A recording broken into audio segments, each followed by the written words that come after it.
जो बोएगा वही पाएगा, तेरा किया आगे आएगा। जी हाँ, हम जो बोएंगे वही एक ना एक दिन काटेंगे भी। क्या ये सच है या सिर्फ कहने की बातें हैं? जो सुख दुख हम आज भोग रहे हैं या भविष्य में भोगेंगे, वो क्या हमारे ही कर्मों का फल है या फिर भाग्य का लिखा? तो आज हम ये सभी सवालों के जवाब एक कहानी के माध्यम से जानेंगे। एक समय की बात है, एक राजा था, उसका एक पुत्र था। उसका विवाह एक सुंदर सी राजकुमारी से हुआ। एक रात की बात है, जब राजकुमार सो रहा था, तभी राजकुमारी उसकी तलवार देख रही थी और अचानक से वह तलवार राजकुमारी के हाथ से सो रहे राजकुमार के ऊपर गिर गई और राजकुमार मर गया। राजकुमारी रात भर बैठकर सोचती रही कि मैं क्या करूं, मेरे हाथ से राजकुमार की मौत हो गई। सुबह होते ही उसने खिड़की से देखा तो एक पंडित मंदिर से पूजा करके लौट रहा था। उसे देखकर राजकुमारी जोर जोर से रोने लगी कि मेरे पति को मार डाला, मार डाला।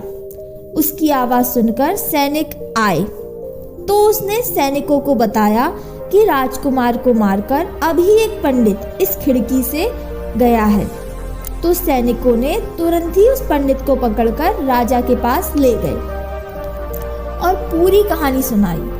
राजा ने दंड के रूप में उस पंडित के दोनों हाथ कटवा दिए और पंडित को छोड़ दिया। हाथ कटने के बाद पंडित बहुत दुखी था कि मैंने आज तक कभी किसी का बुरा नहीं किया, रोज मंदिर जाकर भगवान का पूजन करता हूँ, फिर मेरे साथ ऐसा क्यों हुआ? यह सोचते सोचते वह एक ज्योतिषी के पास जा पहुंचा। पंडित ने सोचा कि अब ज्योतिष ही बता सकता है कि मेरे साथ ऐसा क्यों हुआ। ज्योतिष के पास पहुंचने पर पंडित ने देखा कि उसकी पत्नी उसे बहुत सी गालियां दे रही है और वह चुपचाप बैठकर सुन रहा है। तो फिर पंडित ने ज्योतिष से पूछा कि आप तो बहुत बड़े ज्ञानी हैं, फिर भी आपकी पत्नी आपको इतनी गालियां क्यों दे रही है? ज्योतिष बोले, ये सब मेरे ही कर्मों का फल है। पिछले जन्म में मैं एक कौवा था और मेरी पत्नी हथिनी थी। मैं हमेशा अपनी चोंच मारकर उस हथिनी को परेशान करता था।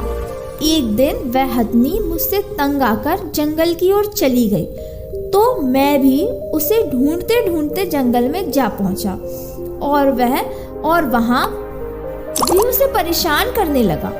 एक दिन उसे परेशान करते मेरी चोंच उसकी हड्डी में फंस गई और वह हथिनी तड़पती तड़पती नदी की ओर दौड़ी और हम दोनों एक साथ नदी में डूबने से मर गए।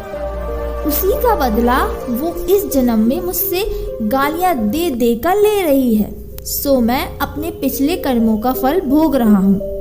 फिर ज्योतिष ने पंडित से पूछा कि आप यहाँ किस कारण से आए हैं? तो पंडित ने बताया कि मेरे बिना किसी अपराध के दोनों हाथ क्यों कट गए।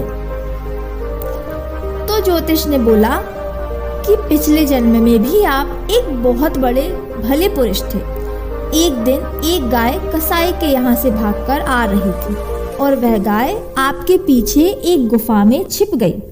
पीछे से आ रहे कसाई ने जब आपसे पूछा कि मेरी गाय कहाँ गई है, तो आपने अपने हाथों से इशारा करके बताया कि गाय इस तरफ गई है और फिर कसाई ने जाकर उस गाय को वहां मार डाला। सो उसी गाय के श्राप के कारण आज आपके दोनों हाथ कट गए हैं। इसीलिए हम आज जो सुख दुख भोग रहे हैं वो हमारे अगले पिछले कर्मों का ही फल है।